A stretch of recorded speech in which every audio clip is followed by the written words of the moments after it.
Actualmente con el calor es seguro salir a correr con 35 grados. Todos hemos sentido la pesadez en las piernas, el pulso acelerado cuando las altas temperaturas caen de golpe, pero además también las consecuencias van más allá de una simple deshidratación, calambres persistentes, lesiones. El ejercicio en horas críticas es una bomba de tiempo para el sistema muscular. Hoy vamos a hablar de este tema y para eso tomamos contacto a esta hora de la noche con la doctora Daniela Cuadra, directora médica y deportóloga de la Clínica de Recuperación de Lesiones. La vamos a ver en pantalla, ahí está. Muy buenas noches, Daniela, ¿cómo está? Muy buenas noches, gracias por acompañarnos. Buenas noches, Valentina. Muchas gracias a ti. Bueno, partamos preguntando cuál es el riesgo para los músculos. Precisamente cuando tenemos temperaturas tan altas, hay personas que salen a hacer deporte pensando también en el fin de semana y en donde ya vemos que el termómetro va a superar los 30 grados. Claro, mira, las mayores precauciones que hay que tomar con el calor y el deporte es evitar a toda costa que el cuerpo se deshidrate, ¿ya? Es muy importante mantener una buena hidratación y un buen balance de los electrolitos al hacer actividades deportivas. Para eso hay que estar muy pendientes del abastecimiento de agua o los puntos de hidratación. También hay que tener precaución con la programación del ejercicio. Tal como tú dijiste, el salir en los horarios de mayor calor es lo que más riesgos tiene para tener problemas relacionados al calor. Por lo mismo, tratar de entrenar o salir a hacer actividades deportivas o recreativas en horarios en que no haga tanto calor como en la mañana o en las tardes. Obviamente uno entiende que por los tiempos de las personas, algunas personas no Mm. pueden salir a hacer su actividad deportiva a la hora que sería la ideal, sino que tienen que salir cuando tienen tiempo.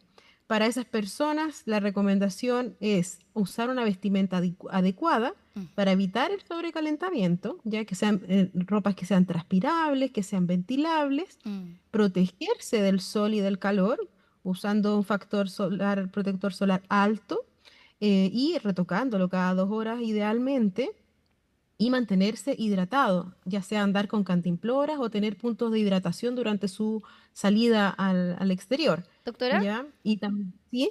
Sí, a propósito de eso, pensando en las medidas también que se pueden tomar, se usa mucho también, por ejemplo, llevar compresas de frío con hielo. ¿Eso es recomendable pensando en que hace mucho calor? No sé si eso podría generar, por ejemplo, algún tipo de shock en los músculos o es algo que sí se podría hacer y es recomendable por parte de los médicos. Mira, la verdad es que no es una actividad que sea 100% recomendada, pero es porque no tiene suficiente evidencia de que tampoco sea bueno ni malo, ¿ya? Es importante sí que no haya tanto contraste en las temperaturas, sobre todo los grupos musculares, ¿ya? Si uno se va a refrescar con alguna de estas compresas frías, lo ideal es que se acerque a donde hay más vasos sanguíneos que músculos, por ejemplo, en la zona del cuello, en las muñecas o antebrazos, ya que son los lugares donde los vasitos sanguíneos están un poquito más superficiales y se puede refrescar un poco más el sistema circulatorio. Pero no es una práctica habitual recomendada, ¿ya? Es mejor mantenerse hidratado o humedecerse la piel un poco más para que se pueda evaporar ese calor y así haber más intercambio de temperatura, que usar compresas probablemente tal. Además Claro. que generalmente esas compresas igual van a perder efectividad en el tiempo, o sea, después de 20 minutos ya no va a estar tan frío y puede que se derrita por completo o que ya no esté haciendo el efecto y al final es más Mm. peso que ayuda para la carrera o para lo que vaya a ser de actividad deportiva. Mm. Pensando en la fatiga muscular, sabemos que las temperaturas hacen el ambiente propicio para ese escenario. ¿Esto también aumenta, por ejemplo, la posibilidad de desgarros, de distintas lesiones musculares al hacer deporte?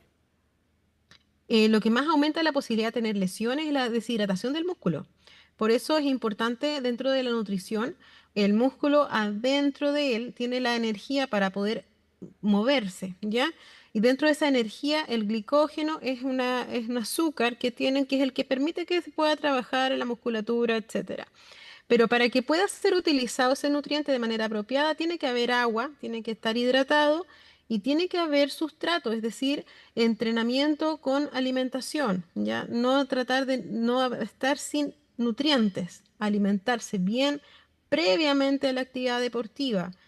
comer de manera apropiada regularmente es importante para mantener nutrido el músculo. Si el músculo está con poca energía y además con mala hidratación, es más probable que se lesione, tanto el músculo Claro. como los tendones. ¿Qué tan Entonces, importante? esto es importante. Ujú. Sí, precisamente respecto también a las cosas que son relevantes. ¿Qué tan importante es el calentamiento previo? Porque se cree que ya el cuerpo tomó la temperatura necesaria porque hace calor de por sí. ¿Esto puede impactar también en que se den las condiciones para que sea más propicia una lesión? ¿Hay que calentar de todas maneras en verano? Claro que sí. Calentar no significa que va a aumentar la temperatura, Mm, significa que va a mejorar el flujo sanguíneo de los músculos para la actividad deportiva. claro. Entonces yo al hacer algunos ejercicios de movilidad, ejercicios de calentamiento, lo que hago es que al músculo llegue más sangre, por lo tanto trabaje mejor al enfrentarse al desafío que se va a someter haciendo el ejercicio. Por eso es importante hacer igual el calentamiento antes de hacer el ejercicio o la actividad recreativa que se vaya a realizar en el calor. Igual que como fuera en el frío. Mm. Doctora, y pensando también en, por ejemplo, las condiciones climáticas y los lugares en los que hacemos deporte. Mucha gente, por ejemplo, sale a entrenar en el aire libre y el asfalto está sumamente caliente. ¿Cuál es el riesgo de el impacto que se puede tener también, por ejemplo, en la pisada, pensando en quienes salen precisamente a hacer running y que lo hacen no necesariamente en los horarios de menor temperatura? Mira, la verdad es que no tiene mucho impacto durante, de la pisada misma, pero sí podría ser del calzado, ¿ya? Un calzado apropiado que aguante la temperatura es mejor. Hay gomas que tienen algunos calzados que se ponen más blandas con el calor y se van como pegando al pavimento, al asfalto. Y eso puede generar una alteración en la marcha, una alteración en la corrida, en la pisada. Y ahí sí podrían haber lesiones asociadas a pisar mal. Por eso es importante que si va a ser una actividad deportiva con un piso caliente y pensar en el piso que se está haciendo el deporte, si es en arena, si es en tierra o si es en pavimento, usar el calzado apropiado para ese tipo de situación. Y también pensando en cuánto va a estar tiempo expuesto al deporte o Mm, kilómetros, ¿ya? Para ocupar el zapato apropiado para ese tipo de actividad deportiva. No es el mismo zapato que se ocupa para hacer un trail en un cerro mm. que para hacerlo en ciudad, en la carretera o en el pavimento. Entonces es importante tener el calzado apropiado. Y dentro de lo mismo, pensando en el calzado, es importante adaptarse a ese calzado. Es decir, primero hacer carreras cortas o hacer entrenamiento con ese zapato antes de lanzarse a hacer los 10 kilómetros con un zapato nuevo, porque eso sí aumenta el riesgo de lesión. O sea, es importante contar con el equipamiento correcto, incluso también en estos días en los que, claro, la gente cree que es más fácil, por lo mismo que hablábamos también respecto a la creencia popular de que el cuerpo ya estaba caliente. No, siempre hay que contar con todo el equipamiento correcto dependiendo del lugar en donde hagamos el deporte. Exactamente, sí. Quería también consultarle a propósito de los tipos de calambres, porque ya sabemos que al hacer actividades deportivas uno está en riesgo, puede ocurrir que te dé un calambre, pero ¿cuál es la diferencia de un calambre asociado a la actividad deportiva con el que te puede dar por la deshidratación por las altas temperaturas? Mira, en general, cuando hay un tema ya asociado al calor o a la deshidratación, ya se podría ver en contexto de un golpe de calor y esto podría afectar a que tengas este tipo de calambres, como dices tú, en lugares del cuerpo donde quizás incluso no esté el ejercicio mismo. Ya puede que sientas calambre o entumecimiento muscular en varios puntos.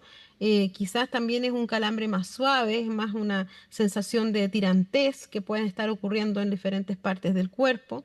Se asocia, cuando es por golpe de calor, a sensación de confusión, a malestar, a sensación de como que se fueran a desmayar, a mareos o náuseas de frentón, ya que podrían sentir dolor de cabeza.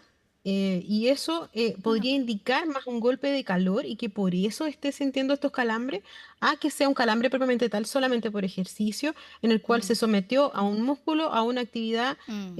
al cual no fue suficiente la energía ni los electrolitos para poder trabajar de manera correcta. ¿Hay lesiones más frecuentes que ocurren en verano pensando en estas condiciones de deshidratación, del poco calentamiento, etcétera? Bueno, la verdad es que lesiones que se produzcan por eso, específicamente está el golpe de calor. El Ya, golpe de calor es algo que se ve en estos climas, ¿ya? Y no solamente asociado a un deporte, sino que a una actividad recreativa, como simplemente salir a caminar al cerro, ir al parque, a caminar o a sacar a pasear los perritos, se puede presentar igual, ¿ya? Y entonces son lesiones que no son lesiones, sino que son enfermedades, son problemas, son patologías que se dan en contexto de calor. Pero patología propiamente tal, generada por el calor, no hay mucho más. Lo que pasa con el calor es que como mejora el clima, la gente que estaba más guardada empieza a salir y claro. empieza a tener actividad deportiva y ahí por esa razón, por empezar de manera poco progresiva, es que pueden tener más riesgo de lesión.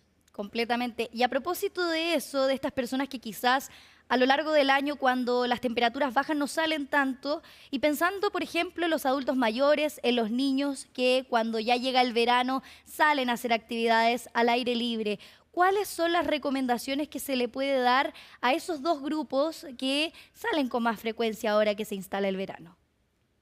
Es súper importante para esas dos poblaciones que son las de más riesgo del golpe de calor, que la hidratación sea continua, ¿ya? Los niños, como están entretenidos y no tienen esa, se aguantan la sed, por así decirlo muchas veces, hay que obligarlos a hidratarse. Igual que el adulto mayor, también se le olvida tomar agua. Entonces, antes de salir, hidratarse muy bien y durante el trayecto, durante la caminata, estar tomando agua sin sed, porque cuando ya se siente la sed es que ya hay un déficit de agua. Entonces, en todas estas actividades es importante que el agua tiene que ser algo que se está continuamente metiendo al cuerpo y no esperar a la sensación de sed, porque esa es una señal tardía, es una señal que ya hay una deshidratación celular. Excelentes recomendaciones. La doctora Daniela Cuadra, directora médica y deportóloga de la Clínica de Recuperación de Lesiones. Muchas gracias por esos consejos que son tan útiles también cuando ya tenemos el verano completamente instalado en nuestro país y además se sienten las altas temperaturas que llegan no solamente aquí a la región metropolitana, sino también a lo largo y ancho de nuestro territorio. Que tenga muy buen fin de semana. Igualmente, Valentina, muchas gracias. Buenas noches. Buenas noches. Bueno, y con esta entrevista nos vamos a la pausa aquí en CNN Tiempo. No se despegue de la pantalla de CNN Chile porque ya volvemos con el pronóstico nacional de norte a sur. ¿Qué va a pasar en los próximos días para finalizar este año 2025? Lo vemos a la vuelta.